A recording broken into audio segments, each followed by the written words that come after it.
Hi everyone, welcome to Krish talks. കലൈഡോസ്കോപ്പിലെ കുറച്ച് important questions ആണ് നമ്മൾ ഈ ഒരു വീഡിയോയിൽ ഡിസ്കസ് ചെയ്യാനായിട്ട് പോകുന്നത്.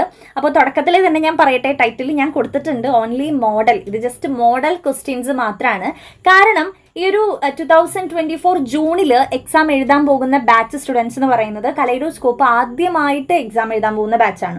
മീൻസ് ഇത് പുതിയ സബ്ജക്റ്റ് ആണല്ലോ. അപ്പോൾ അതുകൊണ്ട് പ്രീവിയസ് ഇയർ ക്വസ്റ്റ്യൻ പേപ്പേഴ്സ് എന്ന് പറഞ്ഞ് നമുക്ക് കളക്ട് ചെയ്യാനൊന്നുമില്ല. ഇപ്പോൾ ഓട്ടോണമസുകാരുടെ ക്വസ്റ്റ്യൻസ് നോക്കിയാലും അത് അവരുടെ കോളേജുകാർ ഇടുന്നതല്ലേ. അപ്പോൾ അതിനൊക്കെ എടുത്തിട്ട് തന്നെയാണ് ഞാനിപ്പോൾ ഈ ക്വസ്റ്റ്യൻസ് നിങ്ങൾക്ക് തന്നിരിക്കുന്നത്. അതും നമുക്ക് ഉറപ്പ് പറയാനായിട്ട് പറ്റില്ല. അപ്പോൾ യൂണിവേഴ്സിറ്റി ഏതൊക്കെ ടൈപ്പ് ഓഫ് ക്വസ്റ്റ്യൻസ് ഇടും, അല്ലെങ്കിൽ ഇനി ഇൻഡയറക്റ്റ് ആയിട്ട് ക്വസ്റ്റ്യൻസ് ഇടോ, ഡയറക്റ്റ് ക്വസ്റ്റ്യൻസ് അതായത് നമ്മുടെ ടെക്സ്റ്റ് ബുക്കിലുള്ള ക്വസ്റ്റ്യൻസ് തന്നെയാണോ ഇടുക, യാതൊരു ഐഡിയയും നമുക്കില്ല. ടീച്ചേഴ്സിനും അങ്ങനെ ഒരു ഐഡിയ ഇല്ല. അപ്പം അതുകൊണ്ട് ഞങ്ങൾ പഠിപ്പിക്കുന്ന സമയത്ത് ഇത് വരാൻ ചാൻസ് ഉണ്ട് എന്ന് ഞങ്ങൾക്ക് തോന്നുന്ന ഒരു ഗസ് മാത്രമാണ് ഇവിടെ കൊടുത്തിട്ടുള്ളത്. ഓക്കെ, അപ്പോൾ ഒന്ന് രണ്ട് ടീച്ചേഴ്സൊക്കെ ആയിട്ട് ഡിസ്കസ് ചെയ്ത് നമ്മൾ പ്രിപ്പയർ ചെയ്തിരിക്കുന്ന ക്വസ്റ്റ്യൻസ് ആണ്. സോ ഇതിലേതെങ്കിലും വരാതിരിക്കാം, നമുക്ക് യാതൊരു ഉറപ്പുമില്ല. അപ്പോൾ ഞാൻ ഏറ്റവും ആദ്യം പറയാനുള്ള കാരണം എന്താണെന്ന് വെച്ചാൽ, കുറേ കുട്ടികൾ ഇനി എക്സാം കഴിഞ്ഞിട്ട് പറയും മിസ് ആ വീഡിയോയിൽ പറഞ്ഞ ക്വസ്റ്റ്യൻസ് ഒന്നും വന്നില്ലല്ലോ, ഇതെന്താണെന്ന് ചോദിക്കും. അപ്പോൾ ഞങ്ങൾ എല്ലാ ക്വസ്റ്റ്യൻ പേപ്പർ ഇടുന്നത് അതുകൊണ്ട് ഇത് ജസ്റ്റ് മോഡൽ മാത്രമായിട്ട് നിങ്ങൾ കൺസിഡർ ചെയ്യുക. ഇങ്ങനെയും ചോദ്യങ്ങൾ വരാം, ഇങ്ങനെ ചോദ്യങ്ങൾ വരുമ്പോൾ അപ്പോൾ ഇതൊരു റിവിഷൻ ആയിട്ട് നിങ്ങൾ കൺസിഡർ ചെയ്താൽ മതി. ഓക്കെ, അപ്പോൾ ഇതൊക്കെ ഒന്ന് മാർക്ക് ചെയ്ത് പഠിക്കാനായിട്ടും കൂടി ശ്രമിക്കുക കേട്ടോ. അപ്പോൾ നമ്മൾ കുറച്ച് ഇമ്പോർട്ടൻ്റ് ആയിട്ടുള്ള ക്വസ്റ്റ്യൻസ് ഇവിടെ കൊടുത്തിട്ടുണ്ട്. കാരണം നിങ്ങൾക്ക് കൺഫ്യൂസിങ് ആയിട്ടുള്ള ക്വസ്റ്റ്യൻസ് ആണ് കൂടുതലും ആഡ് ചെയ്തിട്ടുള്ളത് കേട്ടോ. അപ്പോൾ ഇത് ഇപ്പം തന്നെ പഠിച്ചു പോകാനായിട്ട് ശ്രമിക്കുക. അപ്പോൾ 2 മാർക്ക് ക്വസ്റ്റ്യൻസ് ഓരോ ക്വസ്റ്റ്യൻ അനുസരിച്ചാണ് അതിൻ്റെ ലെങ്ത് വരുന്നത്. അത് ഞാൻ നിങ്ങൾക്ക് ക്വസ്റ്റ്യൻസ് പറയുമ്പോൾ പറയാം. അപ്പോൾ ഞാൻ ഈ ഒരു വീഡിയോയിൽ 30ഓളം ക്വസ്റ്റ്യൻസ് ആഡ് ചെയ്തിട്ടുണ്ട്. സോ അത്യാവശ്യം ലെങ്തി ആവാൻ സാധ്യതയുണ്ട് നമ്മുടെ വീഡിയോ. പക്ഷേ സ്കിപ്പ് ചെയ്യാതെ കാണാം. ഇമ്പോർട്ടൻ്റ് ആയിട്ടുള്ള കുറച്ച് ടിപ്സ് കാര്യങ്ങളൊക്കെ ഇതിൽ ഇൻക്ലൂഡ് ചെയ്തിട്ടാണ് നമ്മൾ പറയുന്നത്. അപ്പോൾ ഞാൻ മാർക്ക് ചെയ്ത് എല്ലാ കാര്യങ്ങളും സെറ്റ് ചെയ്ത് നിങ്ങൾക്ക് പറഞ്ഞുതരാം. അപ്പോൾ നമുക്ക് വീഡിയോയിലേക്ക് കിടക്കാം. അപ്പോൾ നമ്മുടെ ആദ്യത്തെ ചോദ്യമാണ്, why won't Calypso let Odysseus leave the island of Ogygia? അപ്പോൾ ഇങ്ങനെ ഒരു ചോദ്യം വരുന്ന സമയത്ത് നമുക്ക് ഇതിൽ നിന്ന് കുറച്ച് കാര്യങ്ങൾ മനസ്സിലാവും. അതായത് ഒഡീസി എന്നുള്ള ഒരു പേരൊക്കെ ഇതിലുള്ളത് കൊണ്ട് തന്നെ ഫസ്റ്റ് ചാപ്റ്ററായ ദി ഒഡീസി എന്ന് പറയുന്ന പാഠഭാഗത്ത് നിന്ന് വന്നിരിക്കുന്ന ഒരു ചോദ്യമാണ്. അപ്പോൾ അത് നമുക്ക് മനസ്സിലായി. ഇനി ഞാൻ പറയുന്നുണ്ട്, നിങ്ങളുടെ അടുത്ത് ഏതൊരു ചോദ്യം നിങ്ങൾ സ്റ്റാർട്ട് ചെയ്യും ആൻസർ എഴുതുമ്പോഴും ഇൻട്രോ ലൈൻ മസ്റ്റ് ആയിട്ടും എഴുതിയിട്ടുണ്ടായിരിക്കണം. 2 മാർക്ക് ആയിക്കോട്ടെ, ഷോർട്ട് എസ്സേ ആയിക്കോട്ടെ, എസ്സേ ആയിക്കോട്ടെ, ഏത് ക്വസ്റ്റ്യൻ ആണെങ്കിലും നിങ്ങൾ ഇൻട്രോ ലൈൻ എഴുതിയിട്ടുണ്ടായിരിക്കണം. അതിൻ്റെ ആവശ്യകത ഞാനിപ്പോൾ പറഞ്ഞുതരാം. ഇപ്പം നമ്മുടെ ചോദ്യം എന്ന് പറയുന്നത്, കലിപ്സോ എന്തുകൊണ്ടാണ് ഒഡീസിയസിനെ ആ ഒരു ഐലൻഡ് ഒജൈജിയ എന്ന് പറയുന്ന ഐലൻഡ് ലീവ് ചെയ്യാൻ സമ്മതിക്കാതിരുന്നത് എന്നാണ് നമ്മുടെ ചോദ്യം. അപ്പോൾ നിങ്ങൾ ഏറ്റവും ഇമ്പോർട്ടൻ്റ് ആയിട്ട് പഠിക്കേണ്ട ഒരു കാര്യമാണ് ഒജൈജിയ എന്ന് പറഞ്ഞിട്ടുള്ള ഒരു ഇതിൻ്റെ പേര് നിങ്ങളൊന്ന് നോട്ട് ചെയ്ത് വെക്കുക. പിന്നെ കലിപ്സോ എന്നുള്ള നിംഫിൻ്റെ പേര്, പിന്നെ ഒഡീസിയസിൻ്റെ സ്പെല്ലിങ്, ഇതൊക്കെ ഒന്ന് ഇമ്പോർട്ടൻ്റ് ആയിട്ട് നോക്കി വയ്ക്കേണ്ട കാര്യങ്ങളാണ്. അപ്പോൾ എന്തുകൊണ്ടാണ് ഒജൈജിയ ഐലൻഡിൽ നിന്നും ഒഡീസിയസിനെ കലിപ്സോ എന്ന യക്ഷി പറഞ്ഞയക്കാഞ്ഞത്? എന്തുകൊണ്ടാണ്? മെയിനായിട്ടുള്ള റീസൺ, ആ ഒരു ഹോളോ കേവിൽ താമസിപ്പിച്ചത് ഒഡീസിയസിനെ കല്യാണം കഴിക്കാൻ വേണ്ടിയിട്ടായിരുന്നു അല്ലേ. ഒഡീസിയസ് അവളെ കല്യാണം കഴിക്കണം, ആ ഒരു കലിപ്സോനെ കല്യാണം കഴിക്കണം എന്ന് തീവ്രമായിട്ടുള്ള ഒരു ആഗ്രഹം ഉണ്ടായിരുന്നു. സോ ഇതിൽ ഒരു ഇമ്പോർട്ടൻറ്റ് ടേം ഹോളോ കേവ്, ആ ഒരു ഗുഹയിൽ താമസിപ്പിച്ചത് എന്തിനായിരുന്നു? She wants Odysseus to marry her. അപ്പോൾ ഇതിൽ കൊടുത്തിരിക്കുന്ന ആൻസേഴ്സിലൊന്നും ഇൻട്രോ ലൈൻ ഞാൻ കൊടുത്തിട്ടില്ല. പക്ഷെ നിങ്ങൾ എക്സാമിന് എഴുതുമ്പോൾ ഇൻട്രോ ലൈൻ എഴുതണം കേട്ടോ. അപ്പോൾ അത് ഒന്നാമത്തെ ചോദ്യം ക്ലിയർ ആയെന്ന് വിചാരിക്കുന്നു. രണ്ടാമത്തെ ചോദ്യമാണ്, what is refer to as trifling എന്നുള്ളത്. അപ്പോൾ അത് ഇങ്ങനെ ഒരു ചോദ്യം കാണുമ്പോൾ നിങ്ങൾക്ക് കൺഫ്യൂഷൻ ആവും, ഇത് ഏത് ചാപ്റ്റർ, ഇത് എന്താ ടേം എന്നുള്ളത് നിങ്ങൾക്ക് ഓർമ്മ വരില്ല. അപ്പോൾ ആൻസർ ഇതാണ്, Miranda's love for Ferdinand is refer to as trifling എന്നുള്ളത്. അപ്പോൾ ഇതിൻ്റെ ആൻസർ വരുന്നത് ഫെർഡിനാൻഡിനോടുള്ള മിറാൻഡയുടെ പ്രണയമാണ് ഇവിടെ ട്രൈഫ്ലിംഗ് എന്നുള്ള ടേം കൊണ്ട് ഉദ്ദേശിക്കുന്നത്. അവൾ അത് ഹൈഡ് ചെയ്യാൻ ശ്രമിക്കും തോറും അത് ബിഗ്ഗർ ആയിക്കൊണ്ട് വരികയാണ്. ഓക്കെ, അപ്പോൾ അതാണ് അതിൻ്റെ ആൻസർ ആയിട്ട് വരുന്നത്. അപ്പോൾ ഇതൊന്നും ഇമ്പോർട്ടൻ്റ് ആയിട്ട് നോക്കുക, കാരണം ഇതൊക്കെ നിങ്ങൾക്ക് കൺഫ്യൂസിങ് ആവുന്ന ക്വസ്റ്റ്യൻസ് ആണേ. സോ ഇത് കുറച്ചൊരു ഇമ്പോർട്ടൻ്റ് ആയിട്ട് നോക്കുക. ഇനി അടുത്തത്, ഹൗ ഡിഡ് ഒമറോ ഗെറ്റ് ഇൻജേർഡ്? കണ്ടോ, ചില ക്വസ്റ്റ്യൻസ് അവർ പാഠഭാഗത്തിൻ്റെ പേരോ എഴുത്തുകാരൻ്റെ പേരോ ഒന്നും പറയാൻ സാധ്യതയില്ല. അപ്പോൾ ഈ ഒമറോ എന്ന് കേൾക്കുമ്പോൾ നമ്മൾ മനസ്സിലാക്കണം ഇത് ഏത് ചാപ്റ്റർ ആണ്, ദ ഗ്രീൻ ലീവ്സ് എന്ന് പറയുന്ന ചാപ്റ്റർ ആണെന്ന് നമുക്ക് ഓർമ്മയിൽ വരണം. മനസ്സിലായില്ലേ? അപ്പം അതിൻ്റെ ആൻസർ എന്താ? A thief took out his knife and drove it into the shoulder blade. ഈ ടേമൊക്കെ ഒന്ന് അതേപോലെ തന്നെ പഠിക്കാം കേട്ടോ. ഷോൾഡർ ബ്ലേഡിലേക്ക്, ഒമറോന്റെ ഷോൾഡർ ബ്ലേഡിലേക്ക് കുത്തി ഇറക്കി അല്ലേ, കത്തി. എന്നിട്ട് ആ ഒരു കത്തിയോട് കൂടി ഒമറോ ബാക്കിലേക്ക് വീഴുകയാണ് ചെയ്തത്. ഓക്കെ, അപ്പോൾ ഉമർ അതിലൊരു നല്ലൊരു ക്യാരക്ടറാണ് എന്നുള്ള കാര്യങ്ങളൊക്കെ ഒന്ന് എക്സ്പ്ലെയിൻ ചെയ്ത് എഴുതാൻ വെച്ചാൽ കുറച്ചും കൂടി ബെറ്റർ ആയിരിക്കും. ഇനി അടുത്തത്, with whom is Miranda compared? Miranda ആരുമായിട്ടാണ് കമ്പയർ ചെയ്യുന്നത്? ആര് കമ്പയർ ചെയ്യുന്നു, ആരുമായിട്ട് കമ്പയർ ചെയ്യുന്നു, എന്താണ് കമ്പയർ ചെയ്യുന്നത്, അതൊക്കെ ഇമ്പോർട്ടൻ്റ് ആണ്. അപ്പം മിറാൻഡ ഇവിടെ കമ്പയർ ചെയ്യുന്നത് അവളുടെ ഫാദറുമായിട്ടാണ് അല്ലേ. ടു ഹെർ ഫാദർ പ്രോസ്പെരോ ആയിട്ട് കമ്പയർ ചെയ്യുന്നത്. ആരായിരുന്നു ഈ കമ്പയർ ചെയ്യുന്നത്? ഫെർഡിനാൻഡ് ആണ് ഇരുന്ന് കമ്പയർ ചെയ്യുന്നത്. എന്താ പറയുന്നേ? She's 10 times better than her father. അവളുടെ അച്ഛനേക്കാളും 10 മടങ്ങ് നല്ലതാണ് അവളെന്നാണ് പറയുന്നത്. അതുമാത്രമല്ല, ഒരുപാട് പെൺകുട്ടികളെ കണ്ട ഒരാളാണ് ഫെർഡിനാൻഡ്, ഒരു രാജകുമാരനാണ്. അപ്പം അതുകൊണ്ട് തന്നെ അവരിൽ നിന്നൊക്കെ ബ്യൂട്ടിഫുൾ ആണ് മിറാൻഡ എന്നുകൂടി പറയുന്നുണ്ട്. അപ്പം അതൊന്ന് നോട്ട് ചെയ്ത് വെക്കുക. പിന്നെ അടുത്തത്, what is the central idea of the poem to see him again? ഈ ടൈപ്പ് ക്വസ്റ്റ്യൻ നിങ്ങൾക്ക് എല്ലാ കവിതകളിൽ നിന്നും എക്സ്പെക്ട് ചെയ്യാം, ഏത് കവിതയിൽ നിന്ന് വേണമെങ്കിലും ചോദിക്കാം. അപ്പോൾ ഞാൻ എല്ലാ ചാപ്റ്റേഴ്സ് പറയുന്ന സമയത്തും സ്ക്രീനിൽ തീം കാണിച്ചിട്ടുണ്ട്. തീം എന്ന് പറഞ്ഞ് റെഡിൽ ഞാൻ എല്ലാ ചാപ്റ്റർ പറയുന്ന സമയത്തും പറഞ്ഞിട്ടുണ്ടായിരുന്നു. അപ്പോൾ ആ തീം നിങ്ങൾ എല്ലാ ചാപ്റ്റേഴ്സിൻ്റെയും പഠിച്ചു വെക്കണേ. അത് ഷോർട്ട് സ്റ്റോറിക്കും എല്ലാത്തിനും ഞാൻ തന്നിട്ടുണ്ടായിരുന്നു, കവിതകൾക്ക് മാത്രമല്ല. അപ്പം ഇത്തരത്തിൽ ഏത് കവിത, ഇപ്പോൾ ഇവിടെ ടു സീ ഹിം അഗെയിൻ ആണ് ഞാൻ കൊടുത്തിരിക്കുന്നത്. അപ്പം നിങ്ങൾ എന്ത് ചെയ്യുക, ഇതേപോലെ ത്രഷോൾഡ് വരാം, ഇൻ ക്യോട്ടോ വരാം, നമ്മുടെ ഐ ഹാവ് എ ബ്രൂം വരാം. അപ്പം എല്ലാത്തിൻ്റെയും തീം നിങ്ങൾ കൃത്യമായിട്ട് പഠിച്ചു വയ്ക്കുക. അപ്പോൾ സെൻട്രൽ ഐഡിയ എന്താണ്, തീം എന്താണ് എന്നൊക്കെ ചോദിച്ചു കഴിഞ്ഞാൽ നിങ്ങൾക്കത് എഴുതാനായിട്ട് സാധിക്കും. അപ്പോൾ ഇവിടെ ഞാനൊരു കവിതയായിട്ടുള്ള ടു സീ ഹിം അഗെയിൻ്റെ കൊടുത്തിരിക്കുന്നത്. അതിൻ്റെ സെൻട്രൽ ഐഡിയ എന്താണ്? Traumatic realisation that the speaker will not be able to see her lover again. തൻ്റെ പ്രണയിക്കുന്ന ആളെ ഇനി ഒരിക്കലും കാണാൻ പറ്റില്ല എന്നുള്ളൊരു ട്രോമാറ്റിക് റിയലൈസേഷനാണ് നമുക്ക് ഈ ഒരു പാഠഭാഗത്ത് കാണാൻ സാധിക്കുന്നത്. അപ്പോൾ ഈ ഒരു ട്രോമാറ്റിക് റിയലൈസേഷൻ എന്നുള്ളതൊക്കെ നല്ല ടേമാണ്. അപ്പോൾ ഇങ്ങനെയുള്ള ടേംസൊക്കെ നിങ്ങൾ കൃത്യമായിട്ട് അങ്ങനെ തന്നെ ബൈ ഹാർട്ട് ചെയ്ത് പഠിക്കാനായിട്ട് ശ്രമിക്കുക. അപ്പോൾ സൂയിസൈഡ് ചെയ്തു, ഹീസ് ഡെഡ് അല്ലേ, ആളിനി ഇല്ല, there is no hope of meeting him again, ആളിനി കാണാൻ പറ്റുന്ന യാതൊരു ഹോപ്പും ഇല്ല. പക്ഷേ അപ്പോൾ ആ ഒരു റിയലൈസേഷൻ, ആ ഒരു ട്രോമാറ്റിക് റിയലൈസേഷനെയാണ് നമ്മൾ ഈ ഒരു കവിതയിൽ കാണുന്നത്. അപ്പോൾ ഇതുപോലെ എല്ലാ കവിതയുടെയും തീം പഠിച്ചു വയ്ക്കുക കേട്ടോ. ഇനി 6ാമത്തെ ചോദ്യം, I tend the mobile like an injured bird, identify the figure of speech. ഇവിടുത്തെ ഫിഗർ ഓഫ് സ്പീച്ച് ഏതാണ്? ഇവിടെയുള്ള ഫിഗർ ഓഫ് സ്പീച്ച് ലൈക്ക് വന്നതുകൊണ്ട് തന്നെ ഇവിടെയുള്ള ഫിഗർ ഓഫ് സ്പീച്ച് സിമിലിയാണ്. സിമിലിയുടെ സ്പെല്ലിംഗ് എപ്പോഴും കുട്ടികൾ തെറ്റിക്കുന്നതാണ്. അപ്പോൾ ഇതൊന്ന് കൃത്യമായിട്ട് സിമിലിയുടെ സ്പെല്ലിംഗ് പഠിച്ചു വയ്ക്കുക കേട്ടോ. പിന്നെ അവിടെ ഒരു ഹിഡൻ മെറ്റഫർ കൂടി ഉണ്ട് എന്നുള്ളത് നോക്കുക. പിന്നെ എന്താണ് ഇൻജേർഡ് ബേർഡ് കൊണ്ട് ഉദ്ദേശിക്കുന്നത് അതുകൂടി ഒന്ന് പഠിച്ചു വയ്ക്കാനായിട്ട് ശ്രമിക്കാം. ഇനി അടുത്തത്, 1-2 ഓട്ടോണമസുകാർക്ക് ഈ ചോദ്യം ചോദിച്ചിട്ടുണ്ട്. ഇനി 7ാമത്തത്, what dual meaning does the word threshold have in the poem? Threshold എന്ന് പറയുന്ന കവിതയിൽ ത്രഷോൾഡ് എന്ന് പറയുന്ന ആ ഒരു വേർഡ് ഉണ്ടല്ലോ, ടൈറ്റിൽ, അതിന് 2 അർത്ഥങ്ങളുണ്ട്. ആ 2 അർത്ഥങ്ങളാണ് ചോദിക്കുന്നത്. 1ാമത്തെ അർത്ഥം എന്ന് പറയുന്നത് entry point or doorstep to the shower. അതായത് ഈ ഡോറിൻ്റെ ഇപ്പുറത്തെ ഒരു ഭാഗത്ത് ഇവിടെ അച്ഛൻ നിൽക്കുകയാണ്, പിന്നെ ഡോറിൻ്റെ ഇപ്പുറത്തെ ഭാഗത്ത് മകൻ നിൽക്കുകയാണ്. ഓക്കെ, അപ്പം ഇതിന് രണ്ടിനിടയിലുള്ള ഒരു എൻട്രി പോയിന്റ് ഉണ്ടല്ലോ, ഇവിടെ നിന്ന് ഇവിടേക്ക് കടക്കാനുള്ള എൻട്രി പോയിന്റ്, അതിനെയാണ് ആക്ച്വലി നമ്മൾ ത്രഷോൾഡ് എന്ന് പറയുന്നത്. വാതിൽ പടി എന്ന് പറയും നമ്മൾ മലയാളത്തിൽ, അതിനെയാണ് ത്രഷോൾഡ് എന്ന് പറയാം. പക്ഷെ ആ ഒരു അർത്ഥം ഇവിടെ വരുന്നുണ്ട്. ദെൻ കുറച്ചും കൂടി വൈഡറായിട്ട് പറയുകയാണെങ്കിൽ എന്താ പറയുക, ആ ഒരു ബോയ്ഹുഡിൽ നിന്നും അഡൾട്ട്ഹുഡിലേക്കുള്ള ആ ഒരു ട്രാൻസ്ഫോർമേഷനാണ് ഇവിടുത്തെ 2ാമത്തെ മീനിങ് എന്ന് പറയുന്നത്. ഓക്കെ, അപ്പോൾ 1ാമത്തെ മീനിങ് എന്ന് പറയുന്നത് ഇവിടെ ഉണ്ട്, entry point doorstep to the shower എന്നുള്ളതാണ് 1ാമത്തെ മീനിങ്. ഓക്കെ, അപ്പോൾ 2 മീനിങ് ആണ് ഇവിടെ വരുന്നത് കേട്ടോ. ഓക്കെ, അത് കൃത്യമായിട്ട് പഠിക്കുക. ഇനി അടുത്തത്, heavens dead water and boiling hole suggest. എന്താണ് ഹെവൻസ് ഡെഡ് വാട്ടർ അല്ലെങ്കിൽ ബോയിലിംഗ് ഹോൾ എന്നുകൊണ്ട് ഉദ്ദേശിക്കുന്നത് എന്താ? അപ്പോൾ ഇത് വരുന്നത് ടു സീ ഹിം അഗെയിൻ എന്ന് പറയുന്ന കവിതയിൽ തന്നെയാണ്. അപ്പോൾ അതിൽ ഹെവൻസ് ഡെഡ് വാട്ടർ എന്ന് വെച്ചാൽ സ്വർഗത്തിൽ ഇങ്ങനെ അധികം നിശബ്ദമായിട്ട് ശബ്ദമൊന്നും ഇല്ലാതെ ഒഴുകുന്ന ശാന്തമായിട്ടുള്ള പുഴയാണ് നമ്മൾ എന്താ പറയുക, നമ്മൾ ഓരോ ബുക്സിലായാലും നമ്മൾ കണ്ടിട്ടുള്ളത് അല്ലേ. അപ്പോൾ അതാണ് ഹെവൻസ് ഡെഡ് വാട്ടർ. ഡെഡ് എന്ന് വെച്ചാൽ അനങ്ങാതെ കിടക്കുക.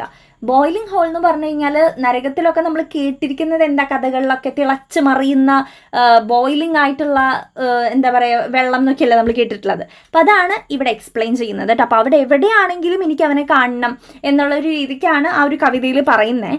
സോ ആ ഒരു ടേം, അപ്പം മിക്ക കവിതയിലും ഇങ്ങനെ ഒരു ഫ്രേസ് തന്നിട്ട് എക്സ്പ്ലെയിൻ ചെയ്യാൻ പറയുന്നുണ്ട്. അപ്പം അങ്ങനെയുള്ളതൊക്കെ കുറച്ച് ഇമ്പോർട്ടൻ്റ് ആയിട്ടൊന്ന് നോട്ട് ചെയ്ത് നിങ്ങൾ വെക്കുക. ഇനി അടുത്തത്, what is the reason that Poseidon did not pity Odysseus. അപ്പോൾ ഇതും നമുക്ക് പാഠഭാഗം മനസ്സിലായി. ഒഡീസിയസ് എന്ന് പറയുന്ന പാഠഭാഗത്തിലെയാണ്.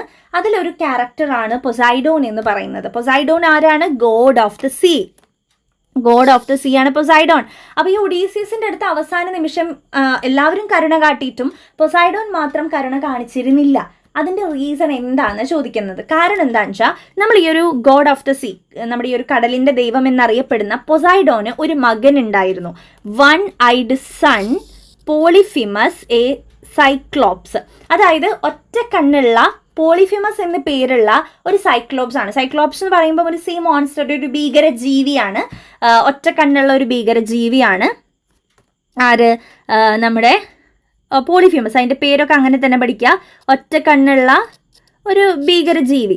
ഓക്കെ, പിക്ചറൊന്നും നിങ്ങൾ നോക്കരുത്, ഞാൻ നിങ്ങൾക്ക് മനസ്സിലാവാനാണ്. അപ്പോൾ ഈ ഒരു കണ്ണേ ഉള്ളൂ. അപ്പോൾ ഇങ്ങനെയുള്ള കടലിൽ ഉണ്ടാവുന്ന ഒരു ഭീകര ജീവിനെയാണ് പോളിഫിമസ് എന്ന് ഇവിടെ കൊടുത്തിരിക്കുന്നത്. നമ്മുടെ കഥയിൽ കൊടുത്തിരിക്കുന്നത്.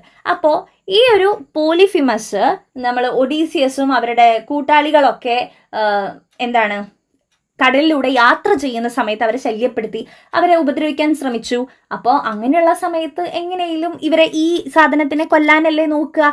അപ്പം അതുകൊണ്ട് നമ്മുടെ ഒഡീസിയസ് രാജാവ് ഈ ഒരു ഒറ്റക്കണ്ണൻ പോളിഫമസിനെ ഒറ്റ കണ്ണും കുത്തിപ്പൊട്ടിച്ചു.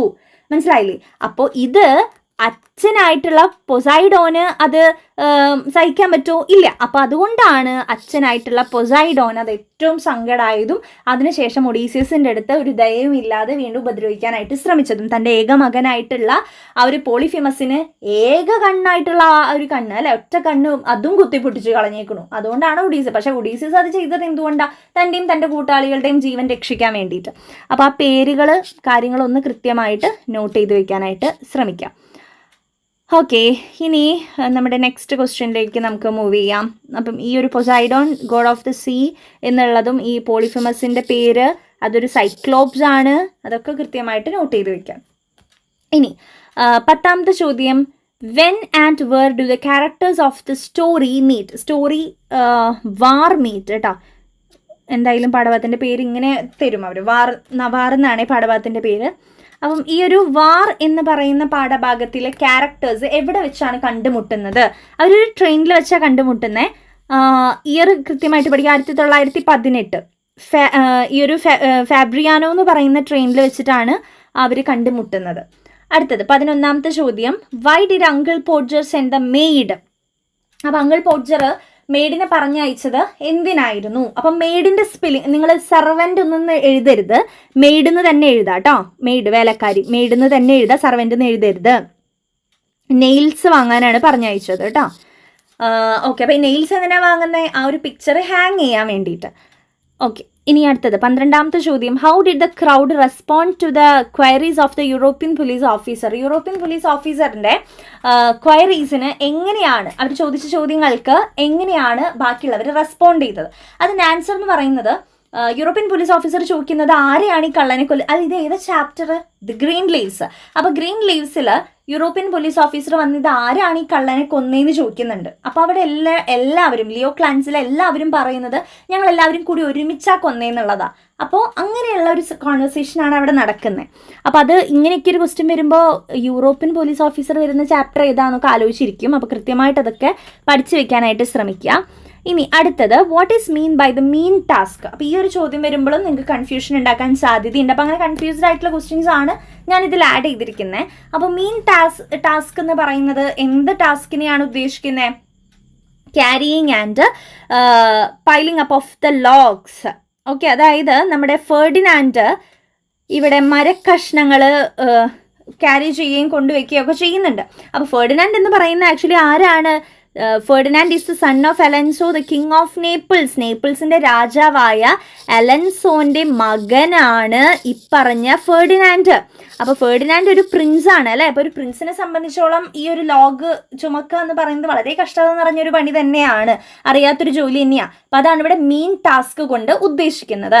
ഇത് നിങ്ങൾക്ക് കൺഫ്യൂഷൻ ഉണ്ടാവും, ഇമ്പോർട്ടൻ്റ് ആയിട്ട് നോക്കി വയ്ക്കാം. അടുത്തത്, what is the tone of the poem threshold? അപ്പോൾ ഈ എല്ലാ കവിതകളുടെയും ടോണ് കൂടി, തീം നോക്കി വയ്ക്കുമ്പോൾ ടോണ് കൂടി നോക്കി വയ്ക്കുക. ഈ ഒരു ത്രഷോൾഡ് എന്ന് പറയുന്ന പാഠഭാഗത്തിൻ്റെ ടോൺ വരുന്നത് എന്താണ്? ആദ്യമൊക്കെ ജോയ് ആണ്. ജോയ് മീൻസ് അറിയില്ല, അധികം കാര്യങ്ങളൊന്നും അറിയില്ല. അപ്പം ഇങ്ങനെ ഒരാൾ കുളിക്കുന്നത് പാടിക്കൊണ്ടാണ് കുളിക്കുന്നത് അല്ലെ. അപ്പം ആ പാട്ടിൻ്റെ ഒരു പാട്ട് ആസ്വദിക്കുന്നുണ്ട്. മഴത്തുള്ളികൾ പോലെ ആ ഒരു ഷോൾഡറിലേക്ക്, റൗണ്ടഡ് ഷോൾഡേഴ്സിലേക്ക് ഇങ്ങനെ വീഴുന്നത് അല്ലെ, സ്ട്രിങ്സിൽ നിന്ന് ഇങ്ങനെ പൊട്ടി വീഴുന്നത് പോലെ വീഴുന്നത്, അതൊക്കെ ആസ്വദിക്കുന്നുണ്ട്. അപ്പം അതൊരു ജോയ് ആണ്. ലാസ്റ്റ് മൊമെന്റ് വരുന്ന റിഗ്രറ്റ് ആണ് വരുന്നത്. അപ്പോൾ റിഗ്രറ്റ് ആൻഡ് ജോയ് ആണ് ഈ ത്രഷോൾഡ് എന്ന് പറയുന്ന കവിതയുടെ ടോൺ ആയിട്ട് വരുന്നത്. അപ്പോൾ ഓരോ കവിതയുടെയും ടോണും കൂടി നിങ്ങളൊന്ന് നോക്കി വെക്കുക. ഞാൻ എല്ലാ വീഡിയോയിലും പറയുന്നുണ്ട് അത്. ഓക്കെ, പിന്നെ which war is the title of the war referred to. നമ്മുടെ വാർ എന്ന് പറയുന്ന പാഠഭാഗത്തിന്റെ ടൈറ്റിൽ കൊടുത്തിരിക്കുന്ന ആ ഒരു വാർ ഏത് വാറാണെന്ന് ചോദിക്കുന്നത്. ഫുള്ള് വാറായല്ലോ. ഓക്കെ, അപ്പോൾ ആ ഒരു ടൈറ്റിലുണ്ടല്ലോ, വാർ എന്ന് പറയുന്നത് യുദ്ധം, അത് ഏത് യുദ്ധത്തിനെയാണ് സൂചിപ്പിക്കുന്നത് എന്നാണ് ചോദിക്കുന്നത്. അപ്പോൾ ഇത് ഫസ്റ്റ് വേൾഡ് വാറിനെയാണ് ഉദ്ദേശിക്കുന്നത്. ഇത് വളരെ നിങ്ങൾ ഇമ്പോർട്ടൻ്റ് അല്ല പറയുന്നത്, എങ്ങാനും വന്നാൽ പെട്ടുപോകരുത്. അതുകൊണ്ട് കുറച്ച് കെയർ ചെയ്ത് പഠിക്കുക. ഇമ്പോർട്ടൻ്റ് തന്നെ ഞാൻ എഴുതുന്നുണ്ട്. അതായത് ഇതിൽ കുറച്ച് സംഭവങ്ങൾ വരുന്നുണ്ട്. ഞാനിത് ഈ എല്ലാ ക്വസ്റ്റ്യൻസും ഞാൻ ചാപ്റ്റേഴ്സ് ഓരോന്ന് എടുത്തപ്പോഴും നിങ്ങൾക്ക് എക്സ്പ്ലെയിൻ ചെയ്ത് തന്നിട്ടുള്ളതാണ്. അതാ ഞാനിങ്ങനെ കുറച്ച് വേഗത്തിൽ പോകുന്നത്. പിന്നെ 30 ക്വസ്റ്റ്യൻസ് ഉണ്ട്, നമുക്ക് അങ്ങോട്ടേക്ക് എത്തണം. അതുകൊണ്ടാണ് കൂടുതൽ ലെങ്തി ആയ നിങ്ങൾ വീഡിയോ കാണൂല്ല. അതുകൊണ്ടാണ് ഞാൻ വേഗം പറയുന്നത്. ചാപ്റ്റേഴ്സ് പഠിച്ചു പോയ കുട്ടികൾക്ക് ഇത് ഓക്കെ ആയിരിക്കും, ഒരു റിവിഷൻ പോലെ നിങ്ങൾ കൺസിഡർ ചെയ്യുക. സോ ഫസ്റ്റ് വേൾഡ് വാർ ആണ് ആ ഒരു വാറായിട്ട് ഉദ്ദേശിക്കുന്നത്. 1914 to 18 വരെയായിരുന്നു ഫസ്റ്റ് വേൾഡ് വാർ നീണ്ടു നിന്നത്. ആരൊക്കെ തമ്മിലുള്ളതായിരുന്നു? ഈ ഒരു അലൈഡ് പവേഴ്സും പിന്നെ സെൻട്രൽ പവേഴ്സും തമ്മിലായിരുന്നു ആ ഒരു യുദ്ധം ഉണ്ടായിരുന്നത്. അലൈഡ് പവേഴ്സിൽ ആരൊക്കെയാണ് ഉണ്ടായിരുന്നത് എന്നുള്ളത് ഒന്ന് കൃത്യമായിട്ട് നോട്ട് ചെയ്ത് വയ്ക്കുക. അലൈഡ് പവേഴ്സിൽ France, United Kingdom, Russia, United States, Italy, ജപ്പാനൊക്കെ ആയിരുന്നു. സെൻട്രൽ പവേഴ്സിൽ ഉണ്ടായിരുന്നത് Germany, Austria, Hungary, Ottoman Empire and Bulgaria ആയിരുന്നു. ഇത് കുറച്ച് ശ്രദ്ധിച്ച് പഠിച്ചു വയ്ക്കുക. ഈ എന്താ പറയുക, രാജ്യങ്ങളുടെ പേര് കാര്യങ്ങളൊക്കെ അങ്ങോട്ടും ഇങ്ങോട്ടും മാറിപ്പോവാതെ നോക്കുക. അലൈഡ് പവേഴ്സും സെൻട്രൽ പവേഴ്സും തമ്മിലായിരുന്നു 1914 to 18 വരെ ഫസ്റ്റ് വേൾഡ് വാർ നിലനിന്നിരുന്നത്. ഓക്കെ, ഇനി അടുത്തത് 16ാമത്തെ ചോദ്യം. What did uncle Podger ask the children to bring for him. ഇതും കുറച്ച് ശ്രദ്ധിച്ച് പഠിച്ചു വയ്ക്കുക. എന്തൊക്കെയാണ് അങ്കിൾ പോർജർ കുട്ടികളോട് കൊണ്ടുവരാൻ പറഞ്ഞത്? ഓക്കെ, ഓരോ കുട്ടിയുടെ അടുത്തും ഓരോന്ന് കൊണ്ടുവരാൻ പറഞ്ഞിട്ടുണ്ട്. നമ്മുടെ വില്ലിൻ്റെ അടുത്ത് ഹാമർ, ടോമിൻ്റെ അടുത്ത് റൂള്, ജിമ്മിൻ്റെ അടുത്ത് മിസ്റ്റർ കൊഗിൾസിൻ്റെ അടുത്തേക്ക് പോകാനായിട്ട്, സ്പിരിറ്റ് ലെവൽ വാങ്ങാനായിട്ട്. പിന്നെ മെയ്ഡിൻ്റെ കാര്യം നമുക്കിവിടെ ആഡ് ചെയ്യാം. മെയ്ഡിനോട് എന്താ പറഞ്ഞത്, നെയിൽസ് കൊണ്ടുവരാനായിട്ട്. പിന്നെ മരിയ എന്ന് പറയുന്ന ഒരു ആൻറ്റി ഉണ്ടായിരുന്നല്ലോ, ആൻറ്റിയുടെ അടുത്ത് ഹെൽപ്പ് ചെയ്യാൻ പറയുന്നുണ്ട് ഇല്ലേ. അതൊക്കെ വേണമെങ്കിൽ നമുക്കിവിടെ ആഡ് ചെയ്യാവുന്നതാണ്. ഇനി അടുത്തത്, what does the phrase a kind of life suggest. A kind of life എന്ന് പറയുന്നത് ഉദ്ദേശിക്കുന്നത് എന്താണ്? ഇത് ഏതാ പാഠഭാഗം വരുന്നത്? Won't you celebrate with me ആണ് അല്ലേ. അപ്പോൾ ആ ഒരു വിധത്തിൽ 2 പ്രശ്നങ്ങളിലൂടെയാണ് നമ്മുടെ പോയിന്റ് കടന്നു പോയിട്ടുള്ളത്. ഒന്ന് നോൺ വൈറ്റ് ആയതുകൊണ്ടും ഒന്ന് വുമൺ ആയിട്ടുള്ളത് കൊണ്ടും. ഓക്കെ, ഒന്ന്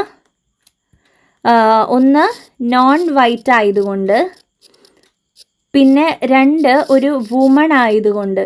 ഈ 2 പ്രശ്നങ്ങളാണ് നമ്മുടെ പോയിന്റ് ഫേസ് ചെയ്തിട്ടുള്ളത് കേട്ടോ. അപ്പോൾ അവിടെ നിന്ന് ഒരു കൈൻഡ് ഓഫ് ലൈഫ് രൂപപ്പെടുത്തി എടുത്തു എന്നാണ് പറയുന്നത്. അപ്പോൾ ആ ലൈഫ് സെലിബ്രേറ്റ് ചെയ്യാൻ നമ്മളോട് ചെല്ലുന്നില്ലേ എന്നാണ് ടൈറ്റിലിൽ ചോദിക്കുന്നത്. Won't you celebrate with me എന്നുള്ളത്.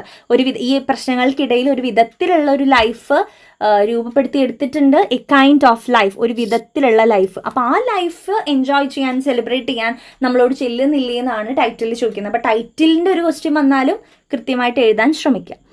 അടുത്തത്, ഐ ബ്രാൻഡിഷ് എ ബ്രൂം എന്നാണത്. ഐ ബ്രാൻഡിഷ് എ ബ്രൂം എന്നാണ് നമ്മുടെ ചോദ്യം. ഇതിലൂടെ ഉദ്ദേശിക്കുന്നത് എന്താണെന്നാണ് നമ്മളോട് ചോദിച്ചിരിക്കുന്നത് കേട്ടോ. അപ്പോൾ ഇത് ഐ ഹാവ് എ ബ്രൂം എന്ന് പറയുന്ന പാഠഭാഗത്തിലെ ഒരു ചോദ്യമാണ്. ഒരു വെപ്പണായിട്ട് അതിനെ കരുതിക്കൊണ്ട് അതിനെ ഇന്നലെയുടെയും ഇന്നത്തെയും എല്ലാ വേസ്റ്റും റിമൂവ് ചെയ്യാണ് അല്ലേ. എല്ലാ വേസ്റ്റും റിമൂവ് ചെയ്യാണ്. സ്വീപ്പ് എവേ യെസ്റ്റർഡേസ് റബ്ബിഷ് എന്നുള്ളത് ആ ഒരു ബ്രൂം കൊണ്ടാണ് റിമൂവ് ചെയ്യുന്നത്. പീപ്പിൾസിൻ്റെ മൈൻഡും സ്ട്രീറ്റും ഒരേപോലെ തന്നെ ക്ലീൻ ചെയ്യുന്നുമുണ്ട്. അടുത്തത്, what does Leigh Hunt say about Adam and Eve. അത് ആദം ഹവ്വേനെ ആദം ആൻഡ് ഈവ് എന്നാണ് പറയുന്നത്. അപ്പോൾ അത് ഇങ്ങനെ തന്നെ പഠിച്ചു വയ്ക്കുക. ഇവർ വരുന്നത് getting upon the cold morning എന്ന് പറയുന്ന അവസാനത്തെ ഒരു എസ്സേത്തെ ഒരു ചോദ്യമാണ്. അതൊരു എസ്സേ ആണ്, സ്റ്റോറി എന്നൊന്നും എഴുതരുത്. 1-2 കുട്ടികൾ ഇപ്പോൾ ക്ലാസ് ഞാൻ ട്യൂഷൻ എടുത്ത സമയത്തൊക്കെ അങ്ങനെ സ്റ്റോറി എന്നൊക്കെ തെറ്റി പറയുന്നുണ്ടായിരുന്നു. സോ എസ്സേ ആണത് കേട്ടോ. അപ്പോൾ ഗെറ്റിംഗ് അപ്പോൺ ദ കോൾഡ് മോർണിംഗിൽ പറയുന്നത് ഈ ആദും ഹവയും പണ്ടത്തെ കാലത്ത് ആ ഒരു ഫ്രൂട്ട് കഴിക്കണ്ട എന്ന് ഗോഡ് പറഞ്ഞതിൻ്റെ പേരിൽ ഓക്കെ അവരത് പക്ഷെ കഴിച്ചു അല്ലേ. ഗോഡിനെ ഡിസൊബേ ചെയ്തിട്ട് ആദവും ഹവയും ആ ഒരു ഫ്രൂട്ട് കഴിച്ചു. അപ്പോൾ അതിൻ്റെ പേരിൽ അവർക്ക് ശിക്ഷ കിട്ടി ഇല്ലേ. അപ്പം അതിൻ്റെ ഭാഗം തന്നെയായിട്ടാണ് നമുക്കും ഈ ശിക്ഷ കിട്ടിയത്. ഈ കൊടും തണുപ്പ് നമുക്ക് കിട്ടിയത് അവരന്ന് ചെയ്ത പാപത്തിൻ്റെ ഫലമായിട്ടാണെന്നാണ് പറയുന്നത്. അവർ ഹെല്ലിഷ് ടോർച്ചർ, നരകതുല്യമായിട്ടുള്ള യാതന. ഇത് എന്താണ് ഹെല്ലിഷ് ടോർച്ചർ കൊണ്ട് ഉദ്ദേശിക്കുന്നത്? ആ ഒരു സീവിയർ കോൾഡ്, രാവിലെയുള്ള കോൾഡ് ഡേയ്സിനെയാണ് ഹെല്ലിഷ് ടോർച്ചർ കൊണ്ട് ഉദ്ദേശിക്കുന്നത്. അപ്പം ഇതൊന്ന് ഇമ്പോർട്ടൻ്റ് ആയിട്ട് നോക്കി വെച്ചോളൂ കേട്ടോ, ഈ ഒരു ടേമും ഈ ഒരു ക്വസ്റ്റ്യനും. അടുത്തത് ഇതും വളരെ ഇമ്പോർട്ടൻ്റ് ആയിട്ട് നോക്കി വയ്ക്കുക. ഇതൊക്കെ നിങ്ങൾക്ക് കൺഫ്യൂഷൻ ഉണ്ടാവും, അതുകൊണ്ടാണ് ഞാൻ ഇമ്പോർട്ടൻ്റ് എന്ന് പറയുന്നത്. ദാറ്റ് മീൻസ് വരും എന്നല്ല, അത് നിങ്ങൾ പഠിച്ചു വെക്കാൻ വേണ്ടിയിട്ടാണ് പറയുന്നത് കേട്ടോ, കൺഫ്യൂഷൻ ഉണ്ടാക്കുന്നത് കൊണ്ട്. ഹാർപ്പി ഫൂട്ടഡ് ഫെറീസ് എന്ന് പറഞ്ഞു കഴിഞ്ഞാൽ പകുതി ബേർഡ്സിൻ്റെ ശരീരവും പകുതി ഹ്യൂമൻ ശരീരമുള്ള ഒരു ക്രീച്ചറിനെയാണ് ഹാർപ്പി ഫൂട്ടഡ് ഫെറീസ് എന്ന് പറയുക. അപ്പോൾ അവരെന്ന് പറഞ്ഞു കഴിഞ്ഞാൽ ചെയ്യുന്നൊരു ജോലി, ഇപ്പം ലോസ്റ്റ് സോൾസ് ഉണ്ടല്ലോ, അതായത് ആത്മാക്കളെ ഹെല്ലിൽ നിന്നും, അതായത് നരകത്തിൽ നിന്നും, ഇപ്പം ഇവിടെ നരകമാണ്, നല്ല തീയാന്ന് വിചാരിക്കുക, അവിടെ നിന്ന് അവരുടെ ശവശരീരം എടുത്ത് ഐസും കട്ടയിലേക്ക് എടുത്ത് എറിയും. അപ്പോൾ അത് നരകത്തിൽ ആ തീയിൽ കിടക്കുന്നതിനേക്കാളും സീവിയർ പെയിനും ടോർച്ചറിങ്ങും ആണ് ഐസിൽ കിടക്കുമ്പോൾ എന്നാണ് ഇതിലൂടെ ഉദ്ദേശിക്കുന്നത്. അപ്പം അത്രയും ഒരു അനുഭവിക്കുന്നുണ്ട് നമ്മളെല്ലാവരും രാവിലെ എഴുന്നേൽക്കുമ്പോൾ എന്നാണ് ഇൻഡയറക്റ്റ് ആയിട്ട് ഉദ്ദേശിക്കുന്നത്. അപ്പോൾ ഇത് ഒന്ന് ഇമ്പോർട്ടൻ്റ് ആയിട്ട് നോക്കി വയ്ക്കാം. ഇനി അടുത്തത്, how does ഹീനി describe his childhood home? ഹീനി തൻ്റെ ക്രെഡിറ്റിംഗ് പോയട്രി എന്ന് പറയുന്ന സ്പീച്ചിൽ കേട്ടോ, സ്പീച്ചാണ് അത്. അപ്പോൾ ക്രെഡിറ്റിംഗ് പോയട്രി എന്ന് പറയുന്ന സ്പീച്ചിൽ തൻ്റെ ട്രഡീഷണൽ ആ ഒരു ഹൗസിനെ കുറിച്ച്, ചൈൽഡ്ഹുഡ് ഹോമിനെ കുറിച്ച് പറയുന്നുണ്ട്.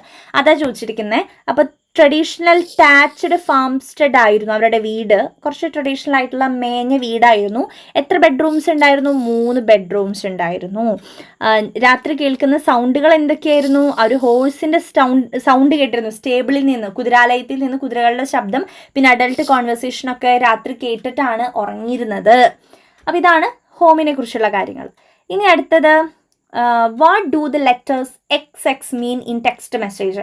ഇത് ടെക്സ്റ്റ് എന്ന് പറയുന്ന കവിതയിലെയാണ്. അപ്പോൾ ഇവിടെ XS കൊണ്ട് ഉദ്ദേശിക്കുന്നത് കിസ്സസ് ആണ്.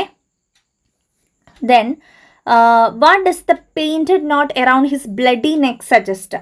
അപ്പം ഇത് എന്താ പറയുക, കഴുത്തിൽ കൈകൊണ്ട് ഇങ്ങനെ കഴുത്തിൽ കൂടി ഇങ്ങനെ കെട്ടിയിട്ട് കൈ ഇങ്ങനെ ഹഗ് ചെയ്തിട്ട് നിൽക്കണം എന്നുള്ള ഒരു ആഗ്രഹമാണ് ഇവിടെ പറയുന്നത്.